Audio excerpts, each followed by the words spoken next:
Marcus Stroman is a Yankee. Just like we all expected. I like it. I do. From a pitching standpoint, I like it. You are Locked On Yankees, your daily New York Yankees podcast. Part of the Locked On Podcast Network, your team every day.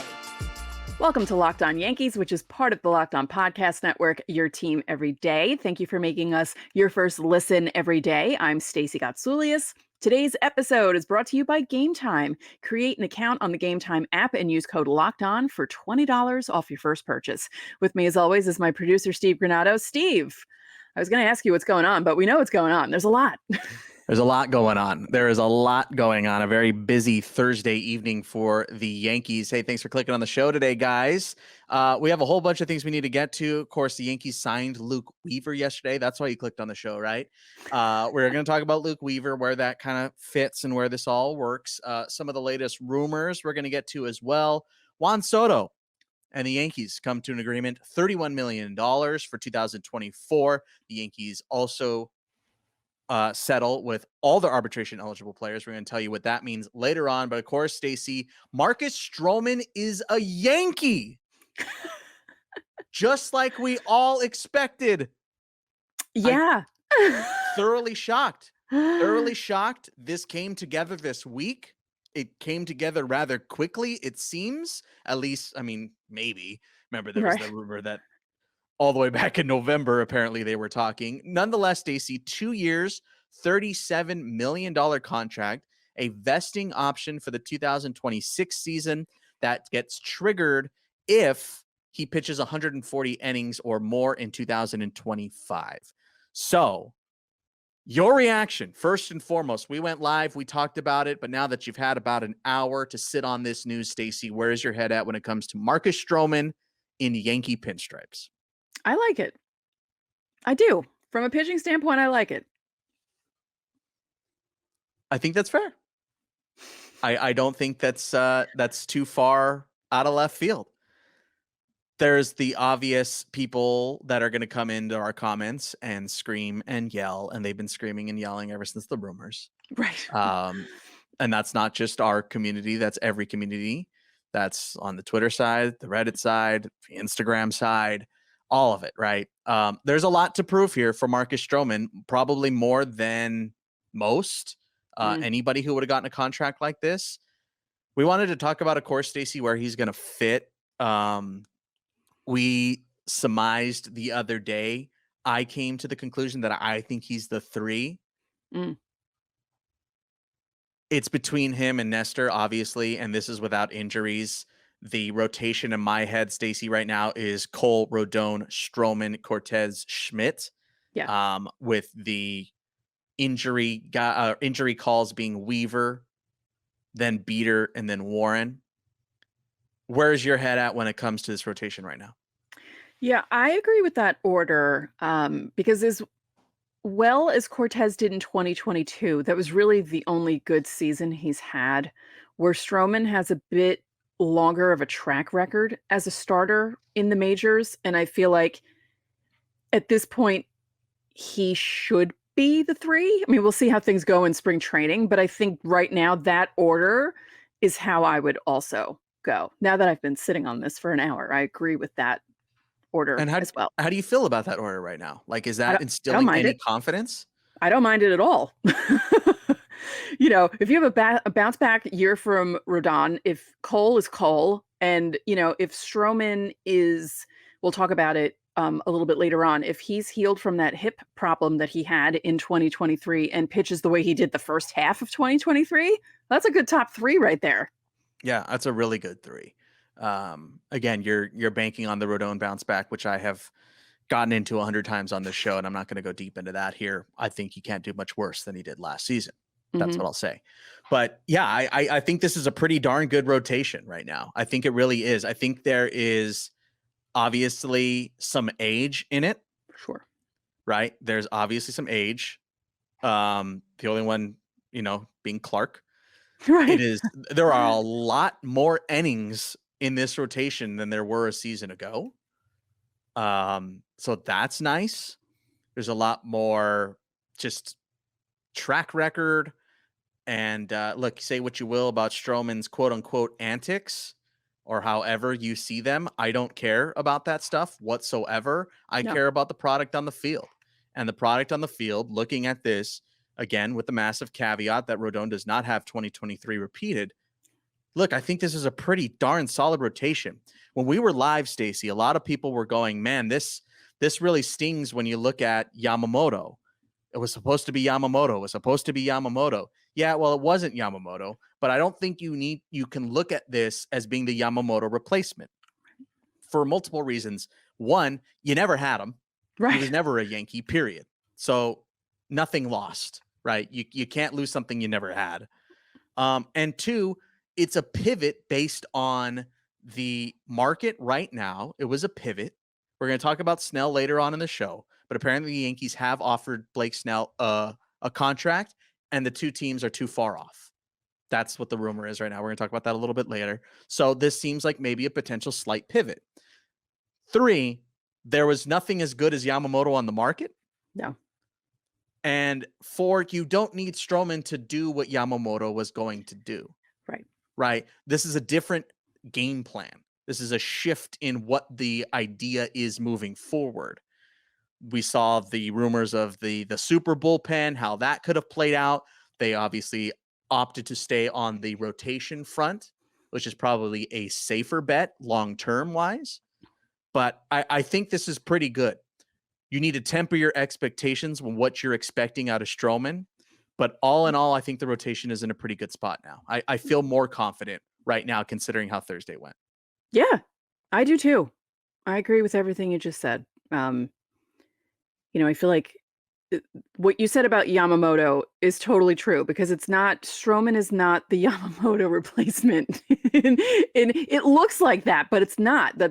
That's not how it's working. So this rotation is fine. And if they all stay relatively healthy, it's a pretty solid rotation. If they do well enough, and if the offense can get things going and turn things around from 2023, this isn't a bad team.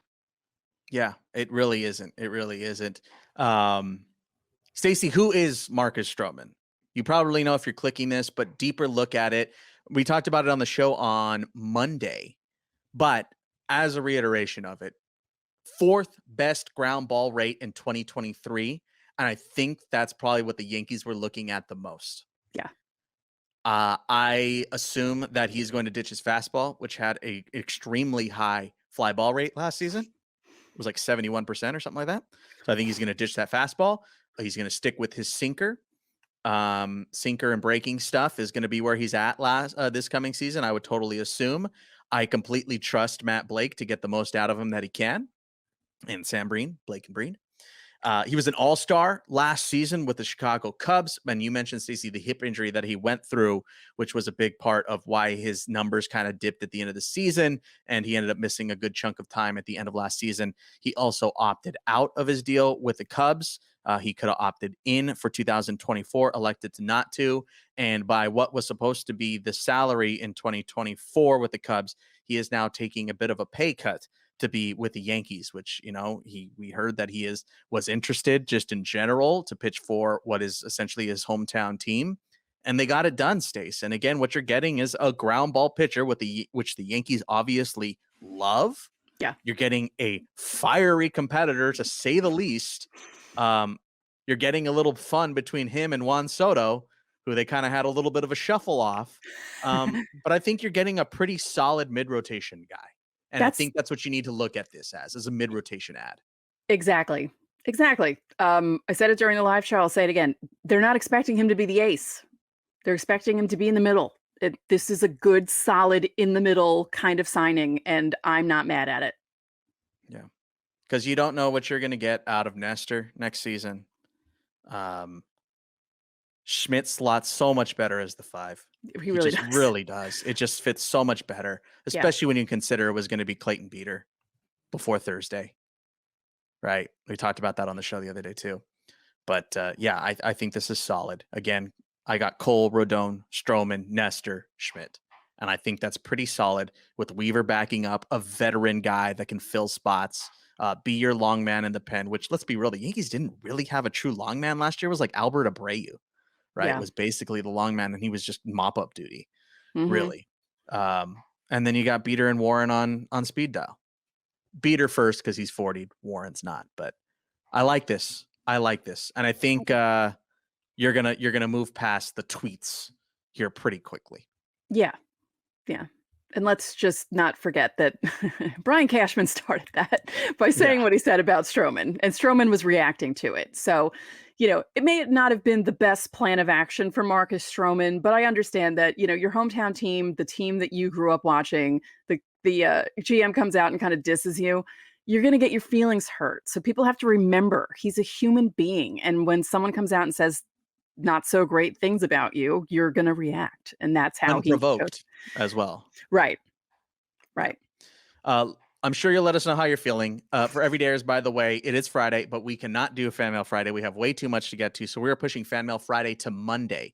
So your questions are still good. We have it all ready to go. And then all this is happening. So we will push Fan Mail Friday to Monday. So it'll be a mailbag Monday, if you will, coming up here in a couple of days. Don't forget, the Locked On Yankees Insiders Club was a part of this whole thing. Oh my gosh, they were getting updates left and right on Thursday through the arbitration process and all this these rumors, and then ultimately the signing. So check it out. It's a text messaging service. You can text Stacy, you can text me. Check it out in the episode description. There's a 14-day free trial. All right. What probably would have been the news if it weren't for Stroman is Juan Soto set a major league record on Thursday. We're going to get to that as well as the rest of the arbitration stuff next.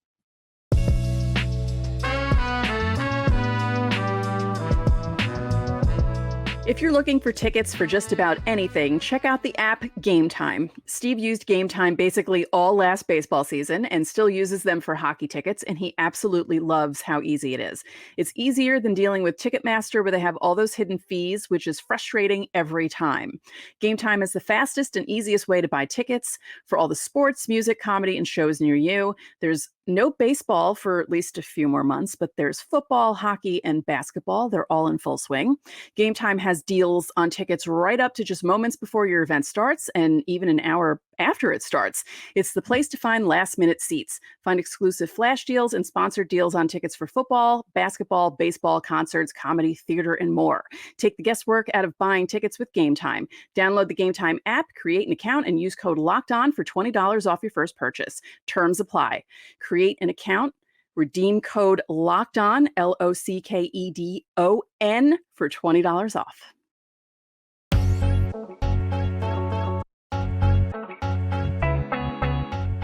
Back now on Locked On Yankees, a chock full here on this Friday episode, Stacy. Of course, again, it's not Fan Mail Friday. We're pushing that to Monday, just as a reminder.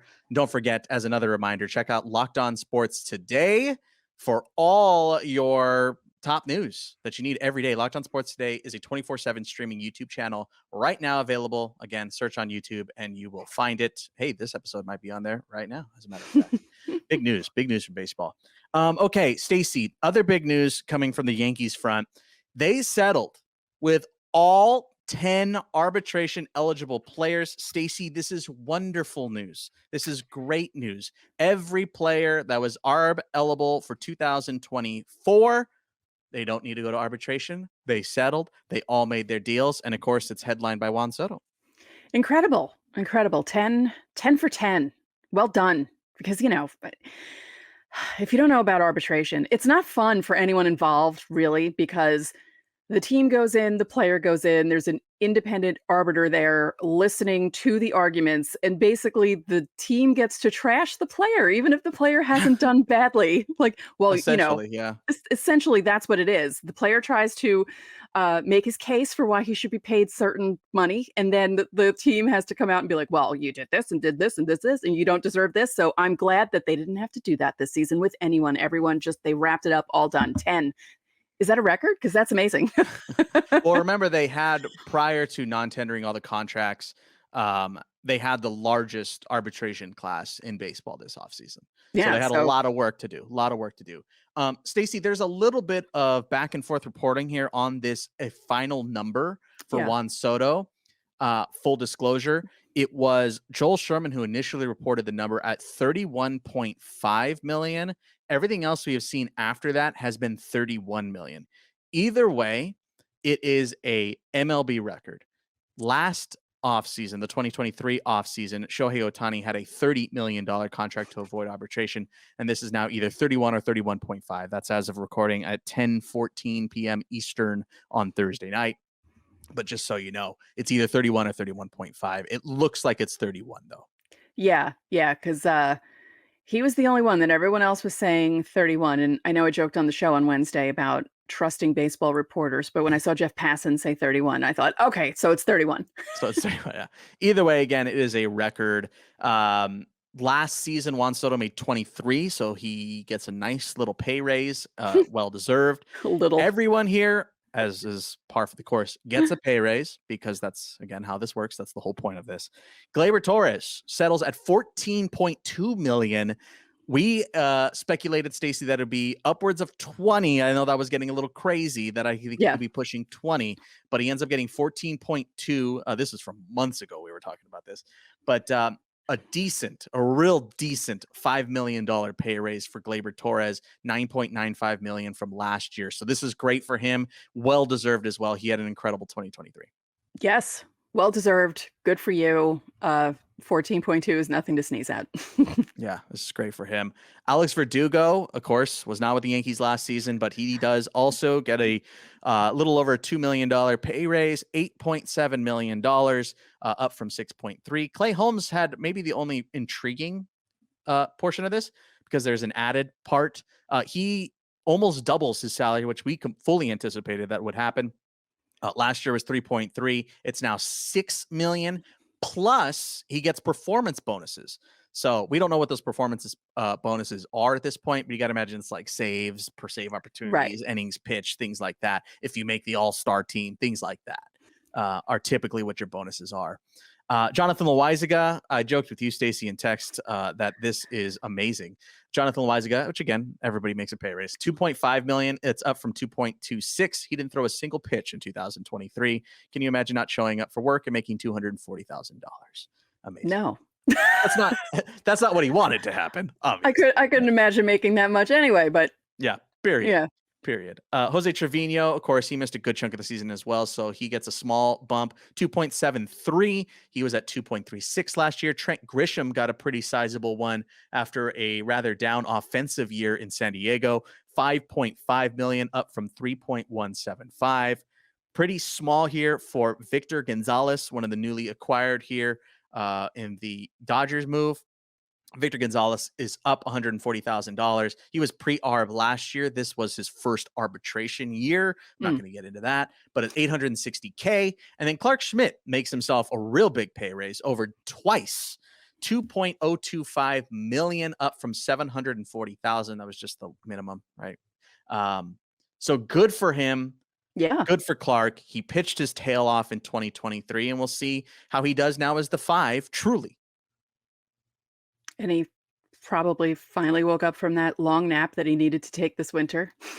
Well, that's what he had to get to the negotiating table. Yeah. They poked him with a stick. Wake up. And then it's time to negotiate. Let's go. And he's like, all right, cool. All right, let's settle at 2.025. Stacey, this is great. This is really, really good. I mentioned it on the live as well, and I wanted to also throw this in here on the Juan Soto front.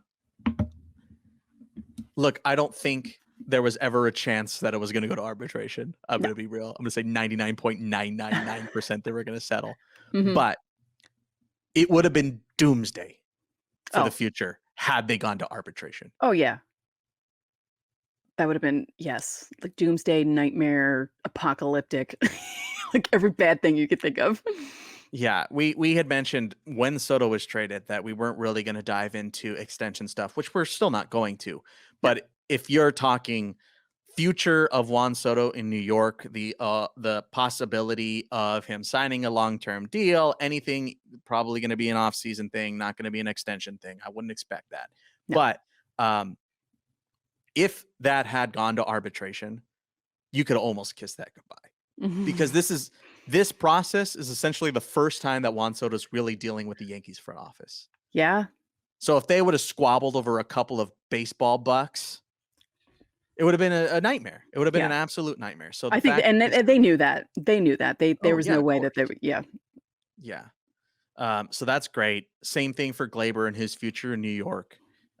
You don't want to go to arbitration in your last year after what you did last season. For any of these guys, it's all good for all of these guys that they don't have to go through that process. They're able to meet at some sort of number and come to an agreement. And I'm very happy that this happened. This was a lot to be done. It took a while for us to get all this information, but we did get all the information, thankfully. The Yankees were weirdly enough one of the last teams to really start announcing, and really they, as of this recording, they have not announced it actually technically. Still has not come from the Yankees that they have come to terms with everybody, but that's just kind of par for the course now. Yeah, when we want them to talk about things, they don't, and when we don't want them to talk about things, they do. Yeah, that's where we're at this point. But let us know how you're feeling about all this stuff. Of course, the Juan Soto contract. This is all just good news. I don't want to get into more free agency stuff. Maybe we'll do that in the next segment. We'll do that next because we have to talk about some of the rumors. We also have to talk about the last contract the Yankees did end up signing on Thursday, which was Luke Weaver. That's next.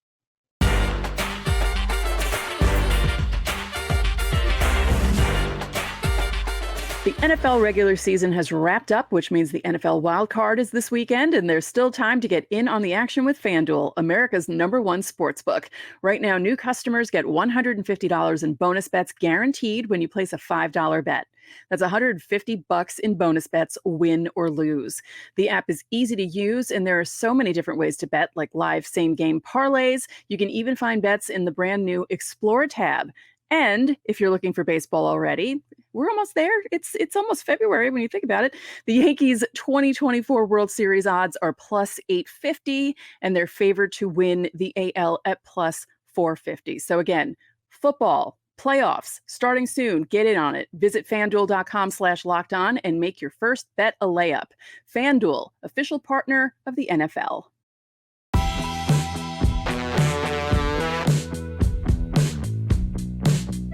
Back here on a jam-packed episode, Locked On Yankees. Stacy, Steve. All right, let's break down the rest of what happened on Thursday, Stace. Luke Weaver signs a $2 million contract on Thursday. Of course, Weaver was with the Yankees. He was picked up, was he on waivers, right? At the end of the season last year in September? Yeah. This also includes a club option for 2025. And this deal can max out at $8.25 million over those potential 2 years. So there's some incentives thrown in there, which we don't know what all those details are. But this signing, Stacy, is, it's obviously we saved it for the end of the show. So yeah. It's lighter. Luke Weaver's been around the block. He's a veteran pitcher. He's a right-hander. Again, you saw him for what I think it was 3 total outings last season. So I think this is just depth, right? This is just depth. That's exactly. This is not a roster spot or not a major league starting rotation spot guaranteed, but it is a major league deal, which is important. Yes. It's just depth. We all know Yankees need depth. They need a lot of depth. So, I just thought it was funny when that signing came across the wire, otherwise known as Twitter or whatever it's called now. And just the people reacting to it, thinking that, oh, yeah, there it is. There's the move the Yankees are going to make. Because I love how the Yankee fans have no faith in the front office at all. I mean, I sometimes don't, but I feel like some of you are being a little too hard on them. I'd like to make a pop culture pitch, by the way, if I may do so. It's Twitter. Yeah. We're not calling. We're done. Yeah, we're done with this game. Hey, by the way, in the last segment, how I said they never announced it, just came through. Whoa. So it is announced officially. There you go. See that this is why you stick around for the end of the show. You see how I do things. You see how things get handled. I got the notifications on from Yankees PR. I always get them. So there you go. Stace, yeah, this is depth. This was supposed to be a Fan Mail Friday episode. So we did have a question here that is pertaining to this. So we'll just answer it now. This is coming from Danny Wagner. He asked us, with the 40-man roster filled, any idea who may come off the 40-man or go on the 60-day IL? Does Luke Weaver project to be a middle reliever, 2 or 3, any possible spot starter? Yeah, I think the back end of that makes the most total sense here. He's going to be a spot starter. He's going to be a long relief guy. That's what I anticipate right now. That way he can be built up to make those starts when he does like 2 innings, 3 innings at max. As far as 40-man, I had an answer, and then now Stroman, I hadn't considered it until Stroman now. So they're obviously going to have to make some 40-man moves. Yeah. Before they make the Stroman stuff and the Weaver stuff super official, because they have no 40-man space anymore. They're at full 40. So they're going to have to transfer some guys to the 60 right now. I just thought of something. Ryan Weber, Luke Weaver, same amount of letters in their names. And Weaver and Weber, very similar. Maybe he could be Webby. Yeah, it's kind of the same role, right? The same role they're anticipating, except for that it's flipped. Weber was on a minor league deal. Right. Weaver is on a major league deal. Mm-hmm. Again, that is important. He has to make the major league club. Yeah. So, and given his age, without knowing anything else, I gotta imagine he's out of options. I don't think he has any options left. So he's done with that. He's long past that part of his career. At least I would totally anticipate that. As far as the 40-man is concerned, Stacey, again, it's going to be injury stuff. The only injury that I know is going to take into 2024. What did I say? Did I say Soto on the 60-day? Jason Dominguez 60-day. I don't know what I said before, but it's don't worry. If I said Soto, it's not Soto. But it's going to be Jason Dominguez on the 60-day. I don't know of any other injuries currently that is going to plague the Yankees moving forward. So they're going to have to either put somebody on a 60, like phantom it, which they don't want to do that kind of stuff. That's what made Sevy so mad the last couple of years. Right. Or they're going to have to outright somebody and place them on waivers. Yeah. So I don't know. I don't know what they're going to do 40-man wise, because they have to do something, or they're going to have to make a quick trade to clean it up, and then they can add the guys.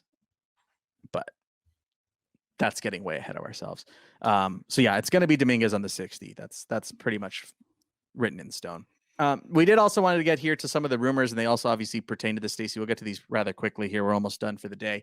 But Blake Snell was reportedly offered a contract, according to John Heyman, the details of which were unknown. For the most part, we don't know official numbers or anything like that. 100%. We don't know opt-outs or anything like that. But apparently they are, quote, far apart. And Stacey, my thoughts here, I know people are, Joel Sherman as well, is saying, like, I don't think this takes him out of it. For my money, it kind of takes him out of it. I don't know how you feel about that. I don't know. I mean, I feel like it does, but I'm kind of hoping it doesn't. Like, I'm hoping the Yankees shock the hell out of everyone and sign Blake Snell and just go ham and be like, all right, we could be the evil empire again because we need to. So let's just sign Blake Snell. There would be a lot of roster movement that would have to happen there. Just again, because they're already over +1. They're at, technically right now, quote unquote, at 42.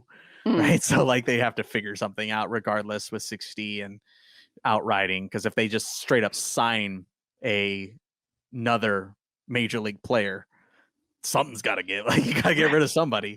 Yeah. And you know, there's a couple of guys on the pitching side that it could be a guy like Matt Crook or whatever who gets outrighted and just put him back in AAA, and that's how it goes. But which is probably going to be the case regardless. Matt Crook's going to be in AAA. But yeah, there would be a lot to go. I still think that that's probably not going to happen at this point, given Stroman, given Weaver, and given how they're quote unquote far apart. Right. You never know. You never know. I would be at this point. I'd be in the shocked camp if it happened. That's where I put it. Yeah. There were other rumors, Stace. This I still feel like could be more likely is on the trade front. If they were to go in a direction of still wanting to add, I feel like trade is probably the place now. But this is also coming from John Heyman. Apparently, the White Sox in the Dylan Cease conversations asked for Spencer Jones, which in this in our live the other day or yesterday, I had mentioned, I think that's where it starts and stops, right? I think that's pretty much done because they want a big package for Dylan Cease. Yeah, and they're not getting it. They're not getting it. I don't think they're getting it from the Yankees. No, maybe from someone else, but not from the Yankees. No, not at this stage. Not with Stroman added. They're not doing it. No. At least that's our assumption. Yeah. And apparently also from John Heyman, there is no traction on either Jesus Luzardo or Edward Cabrera from the Marlins. So that's where they're at. I'm not going to say they completely pivoted in one day, but I think all signs point to they've been pivoting towards Stroman here over the last week or so. That's what it feels like. They talked about Cease, they talked about Luzardo, they talked about all these options, and they're like, maybe we go the Stroman route, and that's the route they took. Yeah. So that's pretty much everything. A very busy day, a very busy Thursday evening, but that's pretty much all that happened. Yeah. Last thoughts, Stacey, on everything that happened on Thursday. I'm glad they went 10 for 10 in arbitration. I don't hate the Stroman signing, and I feel like the Yankees they're not having a bad offseason. I feel like a lot of people are making it seem like they're having a bad one, and they're not. Just because they missed out on Yamamoto doesn't mean they're having a bad offseason. They're making the team viable. Say they have either the second or third best offseason right now. Yeah. I mean, compared to sure, because there are a lot of other teams that aren't doing anything. So it's the Dodgers and everybody else, obviously. Pretty much. I think it's been a pretty darn good offseason for the Yankees. Good day, good offseason. Yep. That's where I'm at. Don't forget, fan mail's been pushed to Monday. So come back on Monday. We'll do that. And join the Locked On Yankees